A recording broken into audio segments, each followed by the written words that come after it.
ಎಲ್ಲರಿಗೂ ನಮಸ್ಕಾರ ಸ್ನೇಹಿತರೆ. ಇವತ್ತಿನ ಈ ಒಂದು ಪುಟ್ಟ ವಿಶೇಷ ವಿಡಿಯೋ ಕಾರ್ಯಕ್ರಮಕ್ಕೆ ಸ್ವಾಗತ ಸುಸ್ವಾಗತ. ನಾನು ಪ್ರಮೋದ ಕರಗೂರು. ಸ್ನೇಹಿತರೆ, ಇವತ್ತಿನ ಈ ಒಂದು ವಿಡಿಯೋ ಕಾರ್ಯಕ್ರಮದಲ್ಲಿ ನಮ್ಮ ಭಾರತದ ಹವಾಮಾನ ಸ್ಥಿತಿಗತಿಗಳು ಈ ವಿಚಾರದ ಕುರಿತು ಮಾತನಾಡ್ತೀನಿ. ಕಾರ್ಯಕ್ರಮ ಇಷ್ಟ ಆದರೆ ಶೇರ್ ಮಾಡಿ, ಲೈಕ್ ಮಾಡಿ, ಹಾಗೆ ಕಮೆಂಟ್ಸ್ ಮಾಡಿ. ಇಡೀ ಕರ್ನಾಟಕ ರಾಜ್ಯಾದ್ಯಂತ ಸಾವಿರಾರು ಜನ ನನ್ನ ಈ ಒಂದು ಕಾರ್ಯಕ್ರಮವನ್ನು ವೀಕ್ಷಣೆ ಮಾಡ್ತಿದ್ದಾರೆ. ನಿಮ್ಮೆಲ್ಲರಿಗೂ ನಾನು ಚಿರಋಣಿಯಾಗಿರ್ತೀನಿ. ಹಾಗೆ ನಿಮ್ಮೆಲ್ಲರಿಗೂ ಮತ್ತೊಮ್ಮೆ ಹೃದಯಪೂರ್ವಕ ಧನ್ಯವಾದವನ್ನು ಅರ್ಪಿಸುತ್ತಾ ಇವತ್ತಿನ ಕಾರ್ಯಕ್ರಮವನ್ನು ಆರಂಭಿಸ್ತೇನೆ. ಸ್ನೇಹಿತರೆ, 2025-26ನೇ ಸಾಲಿನ ಅಂದರೆ ಈ ವರ್ಷದ ಒಂದು ಅವಧಿಯ ಬೇಸಿಗೆ ಕಾಲ ಅತಿ ಬೇಗನೆ ಆರಂಭ ಆಗ್ತಕ್ಕಂಥ ಲಕ್ಷಣಗಳು ಗೋಚರ ಆಗ್ತಿದೆ.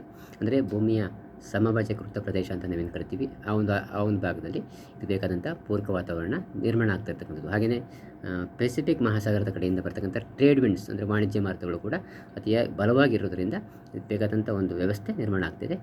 ಬಂಗಾಳ ಕೊಲ್ಲಿ, ಹಿಂದೂ ಮಹಾಸಾಗರ ಹಾಗೆ ಅರಬ್ಬಿ ಸಮುದ್ರಕ್ಕೆ ಹೊಂದ್ಕೊಂಡಂತೆ ಬೇಕಾದಂಥ ಒಂದು ಸಪೋರ್ಟ್ ಕೂಡ ಸಿಗ್ತಾ ಇದೆ. ಆ ಒಂದು ಹಿನ್ನೆಲೆ ನೋಡೋದಾದರೆ ಅಂದರೆ ಕಳೆದ 3-4 ದಿನಗಳಿಂದ ಕರ್ನಾಟಕ ಸೇರಿದಂತೆ ದಕ್ಷಿಣ ಭಾರತದಲ್ಲಿ ಕನಿಷ್ಠ ತಾಪಮಾನದಲ್ಲಿ ಬದಲಾವಣೆ ಆಗಿರ್ತಕ್ಕಂಥದ್ದು. ಅಂದರೆ ಕನಿಷ್ಠ ತಾಪಮಾನ 17ರಿಂದ 18 ಡಿಗ್ರಿ ಸೆಲ್ಸಿಯಸ್ನಲ್ಲಿರ್ತಕ್ಕಂಥದ್ದು. ಹಾಗೆ ಗರಿಷ್ಠ ತಾಪಮಾನ 30ರಿಂದ 34 ಡಿಗ್ರಿ ಆಸ್ಪಾಸ್ನಲ್ಲಿರ್ತಕ್ಕಂಥದ್ದು.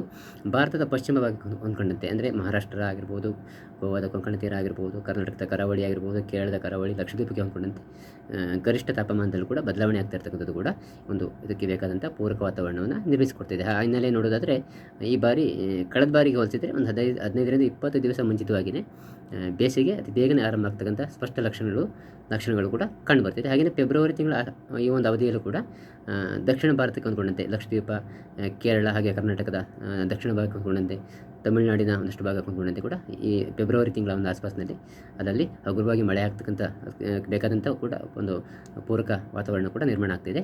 ಹಾಗೆಯೇ ಈ ಬಾರಿ ಕಳೆದ ಬಾರಿಗೆ ಹೋಲಿಸಿದರೆ ಏಪ್ರಿಲ್ಗಿಂತ ಮುಂಚಿತವಾಗಿಯೇ ಅಂದರೆ ಮಾರ್ಚ್ ತಿಂಗಳ ಮಧ್ಯಾವಧಿಯಲ್ಲಿ ಮಳೆ ಆಗ್ತಕ್ಕಂಥ ಲಕ್ಷಣಗಳು ಕೂಡ ಸ್ಪಷ್ಟವಾಗಿ ಗೋಚರ ಆಗ್ತಿದೆ. ಇದಕ್ಕೆ ಬೇಕಾದಂಥ ಸಪೋರ್ಟ್ ಕೂಡ ಪೆಸಿಫಿಕ್ ಮಹಾಸಾಗರದ ಕಡೆಯಿಂದ ಸಿಗ್ತಾ ಇರ್ತಕ್ಕಂಥದ್ದು. ಅಂದರೆ ಬಂಗಾಳ ಕೊಲ್ಲಿ, ಅರಬ್ಬಿ ಸಮುದ್ರ ಹಾಗೆ ಹಿಂದೂ ಮಹಾಸಾಗರ ವ್ಯಾಪ್ತಿಯಲ್ಲಿ ಮಳೆಗೆ ಬೇಕಾದಂಥ ಒಂದು ಪೂರಕ ವಾತಾವರಣ ನಿರ್ಮಾಣ ಆಗಲಿಕ್ಕೆ ಬೇಕಾದಂಥ ಒಂದು ವ್ಯವಸ್ಥೆಯನ್ನು ಟ್ರೇಡ್ ವಿಂಡ್ಸ್ ಅಂದರೆ ವಾಣಿಜ್ಯ ಮಾರುತಗಳು ವ್ಯವಸ್ಥೆಯನ್ನು ಮಾಡಿಕೊಡ್ತೇವೆ. ಆ ಹಿನ್ನೆಲೆಯಲ್ಲಿ ನೋಡೋದಾದರೆ ಮಾರ್ಚ್ ತಿಂಗಳ ಮೊದಲ ವಾರ ಕಳೆದ ನಂತರ 2ನೇ ವಾರದ ಅವಧಿಯಲ್ಲಿ ಕರ್ನಾಟಕ ಸೇರಿದಂತೆ ದಕ್ಷಿಣ ಭಾರತದ ತಮಿಳುನಾಡು, ಕೇರಳ, ಲಕ್ಷದ್ವೀಪಗಳು, ಕರ್ನಾಟಕದ ಬಹುತೇಕ ಭಾಗ ಒಳಗೊಂಡಂತೆ ಮಳೆಯಾಗ್ತಕ್ಕಂಥ ಲಕ್ಷಣಗಳು ಕೂಡ ಗೋಚರ ಆಗ್ತಿದೆ.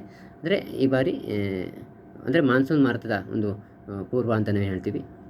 ಮುಂಗಾರು ಮಾರುತದ ಪೂರ್ವ ಮಳೆ ಅಂದರೆ ಪ್ರೀ ಮಾನ್ಸೂನ್ ಅಂತ ಕರಿತೀವಿ ಇದನ್ನು. ಇದು ಸ್ವಲ್ಪ ಮುಂಚಿತವಾಗಿ ಆರಂಭ ಆಗ್ತಕ್ಕಂಥ ಲಕ್ಷಣಗಳು ಕೂಡ ಸ್ಪಷ್ಟವಾಗಿ ಗೋಚರ ಆಗ್ತಿದೆ.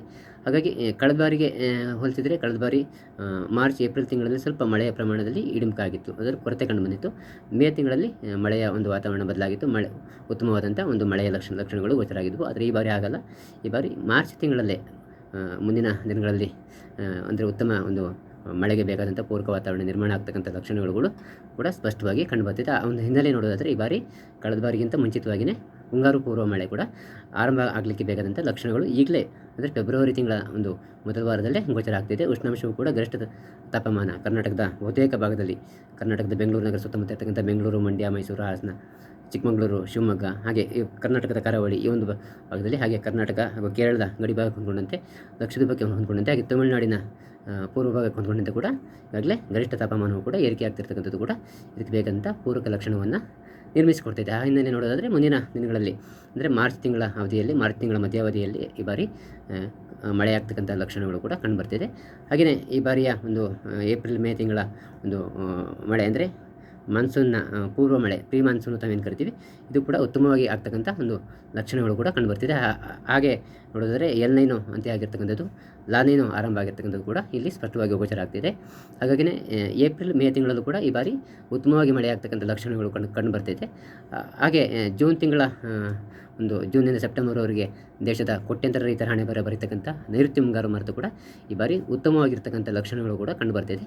ಅಂದರೆ ಕಳೆದ ಬಾರಿ ಜೂನ್ ತಿಂಗಳಲ್ಲಿ ಸ್ವಲ್ಪ ಮಳೆಯ ಕೊರತೆ ಆಗಿತ್ತು, ಆದರೆ ಜುಲೈ, ಆಗಸ್ಟ್, ಸೆಪ್ಟೆಂಬರ್ ತಿಂಗಳಲ್ಲಿ ಮಳೆಯ ಪ್ರಮಾಣದಲ್ಲಿ ಹೆಚ್ಚಳ ಆಗಿತ್ತು. ಹಾಗೆ ಈ ಬಾರಿ ಜೂನ್ ತಿಂಗಳಲ್ಲೇ ಹೆಚ್ಚು ಮಳೆ ಆಗ್ತಕ್ಕಂಥ ಲಕ್ಷಣಗಳು ಕೂಡ ಸ್ಪಷ್ಟವಾಗಿ ಗೋಚರ ಆಗ್ತಿದೆ. ಕಾದು ನೋಡೋಣ ಮುಂದಿನ ದಿನಗಳಲ್ಲಿ ಹವಾಮಾನದಲ್ಲಿ ಏನೆಲ್ಲ ಬದಲಾವಣೆ ಆಗಬಹುದು, ಎಲ್ಲೆಲ್ಲಿ ಎಷ್ಟು ಮಳೆ ಆಗ್ಬೋದು, ಎಷ್ಟರ ಪ್ರಮಾಣದಲ್ಲಿ ಮಳೆ ಆಗಬಹುದು, ಯಾವ ರೀತಿ ಒಂದು ವಾತಾವರಣಕ್ಕೆ ಇದಕ್ಕೆ ಬೇಕಾದಂಥ ಪೂರಕ ವಾತಾವರಣ ನಿರ್ಮಾಣ ಆಗುತ್ತೆ ಅನ್ನೋದನ್ನು ನಾನು ಮುಂದಿನ ಒಂದು ವಿಡಿಯೋ ಕಾರ್ಯಕ್ರಮದಲ್ಲಿ ಕೂಡ ನಿಮಗೆ ಮತ್ತೆ ತಿಳಿಸ್ಕೊಡ್ತೀನಿ. ನನ್ನ ಈ ಒಂದು ಕಾರ್ಯಕ್ರಮ ಇಷ್ಟ ಆದರೆ ಶೇರ್ ಮಾಡಿ, ಲೈಕ್ ಮಾಡಿ, ಹಾಗೆ ಕಮೆಂಟ್ಸ್ ಮಾಡಿ ವೀಕ್ಷಕರೇ. ನಾನು ಪ್ರಮೋದ ಕರಗೂರು.